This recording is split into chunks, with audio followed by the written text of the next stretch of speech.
Good morning students, myself Goti Jalak. Today I am going to start your math subject in standard 4th. Your chapter 4th is tick tick tick. तो last video में हमने page number 47 तक देखा था. आज देखेंगे page number 48. तो क्या है कि on 15 May 2006 Chandran went to a shop to buy butter. क्या करना है कि कौन सी डेट पर 15 मई 2006 पर चंद्रन वैंट वो कहाँ गया था? Shop to buy butter shop करने के लिए गया था.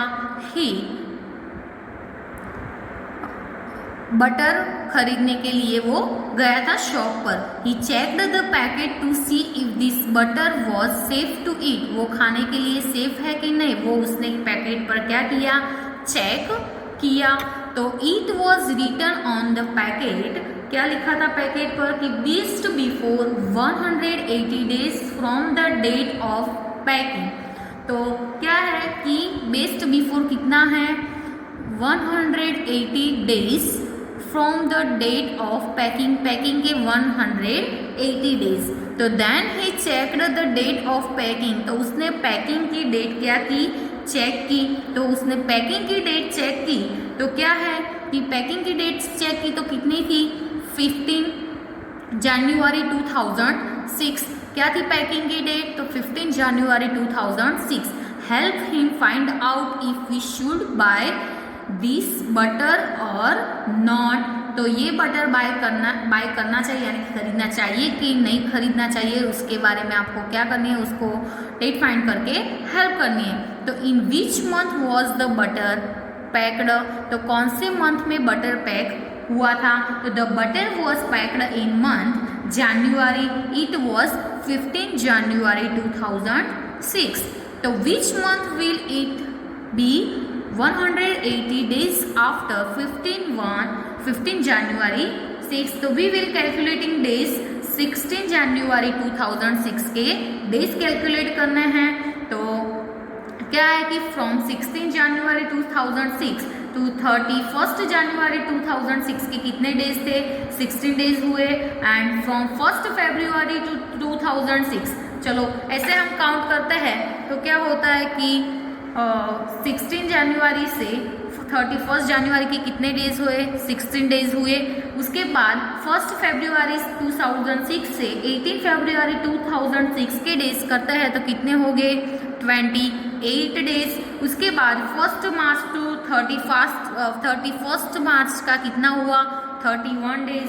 उसके बाद 1 अप्रैल से 13 अप्रैल. तो 1 अप्रैल से 13 अप्रैल का कितना हुआ? 30 डेज. उसके बाद है 1 मई से 31 मई. तो 1 मई से 31 मई के कितने हुए? 31 हुए. और उसके बाद है 1 जून से 30 जून. तो 1 जून से 30 जून का कितना हुआ? 30. तो चलो टोटल डेज कितने हो गए? 166 डेज हो गए. कितना आएगा आंसर? 166 डेज. ठीक है, तो ऐसे हम कैलकुलेशन कर सकते हैं. तो क्या है कि नाउ 180 माइनस 100 से चलो कितने दिन थे? 180 डेज. तो 180 माइनस 166 क्या करते हैं? 180 माइनस 106 दोनों का सब्ट्रैक्शन करेंगे तो हमें कितने दिनों मिलेंगे? कितने डेज? 14 डेज मिलेंगे. तो 180 minus 166 is equal to 14 days. तो now 14 days left to be complete in 180 days. So 40 days will be completed on. कब completed होगा? तो 14th August 2006 को complete होगा. And in the month of August and 14th in कितने हो गए? 180 days will be completed after packing date. उसके बाद क्वेश्चन है, नेक्स्ट क्वेश्चन है कि can Chandran eat it on 15 May 2006. तो क्या है? Yes, because 15 May 2006 falls before 14 August 2006.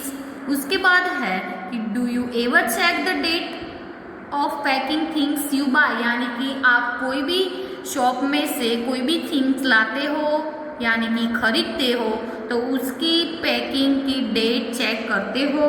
तो yes, I check the date of packing of thing before bought it, यानी कि खरीदते हैं उसके पहले हम वो पैकेट की डेट चेक करते हैं। Have you seen medicines which have the expiry date written on them, it tells you after which date it is unsafe to take the medicine. तो ऐसे हम लिख सकते हैं कि yes, I saw medicines which have the expiry date written on them.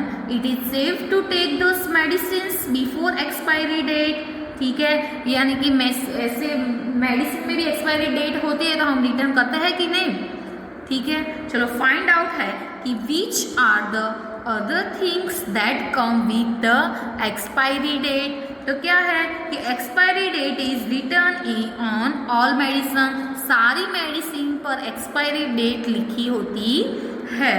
What month and year is written 7/5, तो क्या आता है, दिस स्टैंड्स फॉर जुलाई 2005। क्या है, 7 मंथ है यानी कि जुलाई 2005। तो this shows month and year till when is safe to take.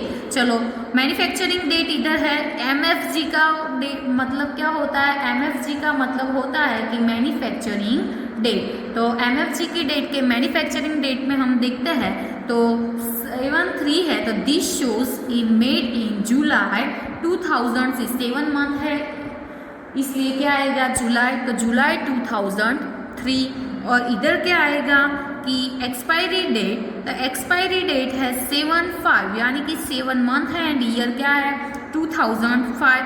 तो this shows the month and year till when it is safe to take. तो what month and year is written 7/5, तो ऐसे हम लिख सकते हैं expiry date is written on July 2005। तो this stands for, ये क्या है ऐसे लिख सकते हैं, दिस स्टैंड फॉर जुलाई 2005। तो would it be safe to take the को शर्ट इन September 2005। तो as we saw 2005 is the expiry date, written on को शर्ट in the example given above, so it is not safe to take this medicine in September 2005. Tutun's missed the train, Tutun's ने क्या miss की, train miss की। तो Tutun's school had closed for the summer holidays, summer holidays में close हुई थी। He went to his grandma place, उसको कहाँ जाना, उसके ग्रांड माँ के प्लेस पर।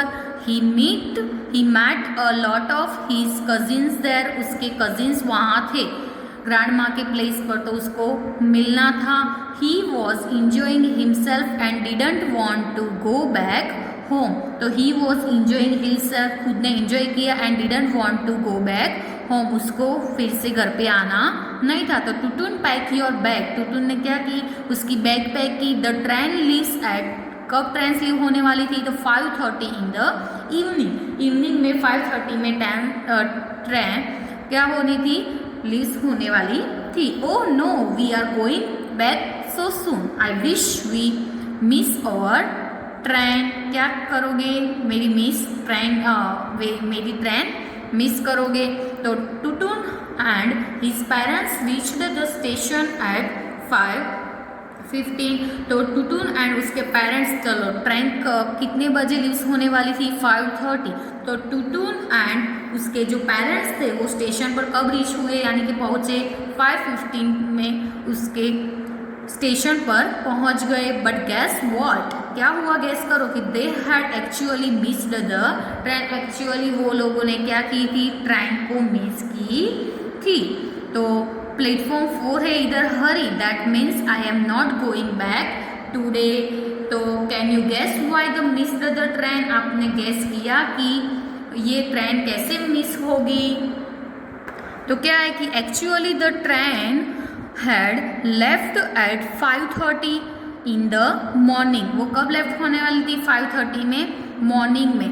टुटुन्स पेरेंट्स वेर अपसेट, टुटुन्स के पेरेंट्स क्या हो गए, अपसेट हो गए। They asked the station master, वो लोगों ने स्टेशन मास्टर को पूछा, और टिकट सेज 5:30, टिकट कब से हो तो 5:30, बट सर में this means 5:30 in the morning. वो क्या कहते हैं कि बट सर दिस मीन्स मतलब उसका मीनिंग क्या हुआ का 5:30 in the morning. Oh yes, how could I forget that. तो the railways will write 7:34 5:30 in the evening. Why? Because this use 24-hour clock. Because वो लोग क्या यूज करते हैं, जो 20-hour clock होती है, 24-hour clock होती है वो।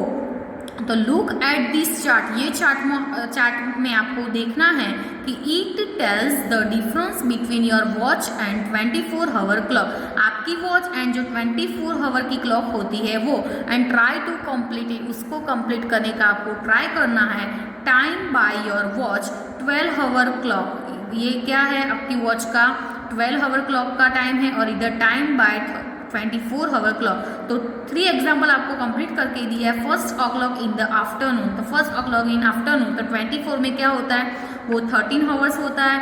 2 o'clock इन आफ्टरनून, तो वो 24-hour की क्लॉक में क्या होता है, यानी कि 12-hour के ऊपर 2 hour होगा, 2 o'clock तो क्या होगा 14 hours। 3 o'clock तो कितना होगा 12-hour पर 3 hour हो गए तो 15 hours।